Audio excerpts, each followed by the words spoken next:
लेकिन क्या ये होगा? उनका इतिहास क्या कहता है? और पाकिस्तान की मदाखलत, उसका रिमोट कंट्रोल क्या उसको करने देगा? अगर मान लीजिए किसी दिन सद्बुद्धि आती भी है तो उसको चलने देगा क्या पाकिस्तान? इस बात को लेकर मैं बंसल साहब के पास जाना चाहता हूं। कैप्टन आलोक बंसल, सवाल यह है कि पाकिस्तान का जितना इंटरवेंशन है, कल प्रेस कॉन्फ्रेंस में बार बार यह बात कहनी पड़ी तालिबान को कि हम स्वतंत्र निर्णय ले रहे हैं। आपको इस बात को कहना क्यों पड़ रहा है कि आप स्वतंत्र निर्णय ले रहे हैं? मतलब इसका यह है कि कुछ है जिस पर पर्दा करने के लिए आप ये बात कह रहे हैं। कितना स्वतंत्र रूप से काम करने देगा पाकिस्तान इनको? देखिए, ये बात बार बार इसलिए कहनी पड़ रही है कि डीजीआईएसआई काबुल में बैठे हैं। और किस लिए बैठे हैं? कि सरकार बन जाए। डीजीआईएसआई काबुल में बैठे हैं जब पंजशीर पे हमला होता है। तो ये तो साफ दिख रहा है दुनिया को कि जो आईएसआई और पाकिस्तान है उसका किस तरीके से प्रभुत्व है जो सरकार बन रही है। और क्यों बन बैठे हुए हैं? क्योंकि इतने दिनों से सरकार नहीं बन पा रही इतनी कोशिश के बाद। जसवाल साहब ने कहा कि तालिबान के वक्तव्यों का कितना भरोसा करना चाहिए। अब आप देखिए, शुरू से वक्तव्य देखिए। दोहा जब राउंड शुरू हुआ, उन्होंने कहा हम सीज फायर करेंगे। उन्होंने कहा एक आंतरिक प्रशासन की नियुक्ति होगी, वो नहीं हुआ। फिर इंक्लूसिव गवर्नमेंट की बात की गई। अब आपने देख लिया पूरी सरकार बनी, उसमें सिवाय तालिबान के और कोई नहीं है। एथनिक माइनॉरिटीज के नाम पे उन्होंने 2 ताजिक और 1 उज़्बेक मिला लिए, लेकिन उसमें भी हजारा नहीं है क्योंकि वो वैचारिक रूप से शिया मतावलंबी है। ये एक बड़ी अच्छी सी आप तीनों ने मिलकर एक इबारत लिख दी। सर कैप्टन आलोक बंसल, आपने काटजू साहब ने जो शुरू किया उसको आपने एक मुकम्मल फुल स्टॉप तक पहुंचाया। उन्होंने कहा कि देखिए वो जो भी रहे हो लेकिन आज की सच्चाई है। जसवाल साहब कह रहे हैं वो सच्चाई है और उनके जो लफ्ज हैं उनके क्रियाकलापों में दिखने चाहिए, लेकिन ये मुश्किल लगता है। और आपने बता दिया कि ये मुश्किल क्यों लगता है। वहां आईएसआई चीफ मौजूद हैं and this government is everything but inclusive. हमारे साथ सुमेरा खान जुड़ रही हैं पाकिस्तान से, पत्रकार। सुमेरा, बहुत स्वागत करता हूं मैं आपका टीवी9 भारतवर्ष में। और क्योंकि आप ही के नाम की हमारी एक कलीग भी हैं, इसलिए इस नाम से हमको विशेष अफेक्शन है, लगाव है। बहुत स्वागत है आपका हमारे इस शो में। सबसे पहले तो सुमेरा, मैं समझना चाहता हूं कि जो काबुल आपने देखा, जाना और वहां जो एक्टिविटीज आपने देखी, गवर्नमेंट बन गई, क्या रियाया की बेहतरी के लिए काम करेगी?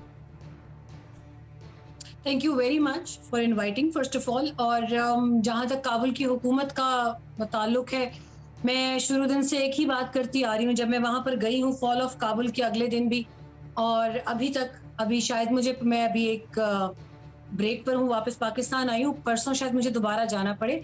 लेकिन जब हम काबुल की बात करते हैं, अफगानिस्तान की बात करते हैं, तो हम ये क्यों भूल जाते हैं कि ये 70 साल से इस मुल्क के अंदर कभी कोई हुकूमत आती है, कभी कोई हुकूमत आती है, कोई बंदूक के बल पर आती है, कोई अमेरिकन तैयारों पर सवार होकर आती है, कोई भारतीय उससे इन्वेस्टमेंट से चलती है, कोई ईरानियन इन्वेस्टमेंट से चलती है।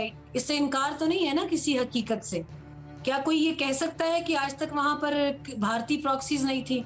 क्या कोई ये कह सकता है ईरानियन प्रॉक्सीज नहीं थी? क्या कोई ये कह सकता है रशियन प्रॉक्सीज नहीं थी?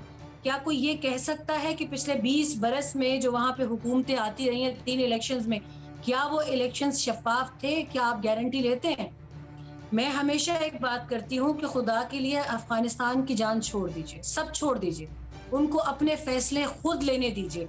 अब वहां पर चीन आ गया। तो अभी इस समय आप जो ये इंतजार कर रही हैं वो पाकिस्तान से ही कह रही होंगी। दिनेश, आपसे मेरी दरख्वास्त होगी, मैं इसीलिए अर्नब गोस्वामी के प्रोग्राम में नहीं जाती, क्योंकि वहां पर एक तूफान बदतमीजी होता है, एक दूसरे को नहीं, मैं सिर्फ ये कह रहा हूँ, आपने प्रॉक्सी सिर्फ मैं एक एडजॉइंडर लगा रहा हूँ सुमेरा, मैं ये कह रहा हूँ प्लीज प्रॉक्सीज अगर किसी के लिए, मान लीजिए मैं आपके पास किसी दूसरे के जरिए गुलदस्ता भिजवाता हूँ, वो प्रॉक्सी है। वो गुलदस्ता लेकर आता है आपके पास, एक प्रॉक्सी ये हो गया। दूसरा प्रॉक्सी ये हो गया कि मेरी तरफ से कोई बम लेकर गया आपके पास, वो भी प्रॉक्सी है, लेकिन वो बम लेकर आया। दोनों को एक जैसा प्रॉक्सी कह सकते हैं सुमेरा? बिल्कुल कह सकते हैं। आपके गुलदस्ते में क्या छुपा है? आपके तो अपने मुल्क में गुलदस्ता फटने से राजीव गांधी जो थे वो दुनिया से चले गए।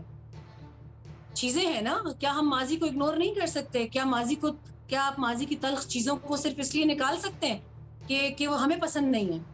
अफगानिस्तान की जमीन पर बहुत कुछ हुआ है। आपका $3 बिलियन लगा है, लेकिन उस $3 बिलियन के बाद आज भारत कहाँ खड़ा है कि विलियम बर्न्स आते हैं, दिल्ली में मिलते हैं अजीत डोवाल से, लेकिन मिलते हैं अफगानिस्तान के लिए। क्यों भाई?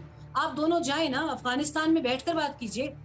अफगानिस्तान के हवाले से आप दोनों मुल्क कहाँ हैं?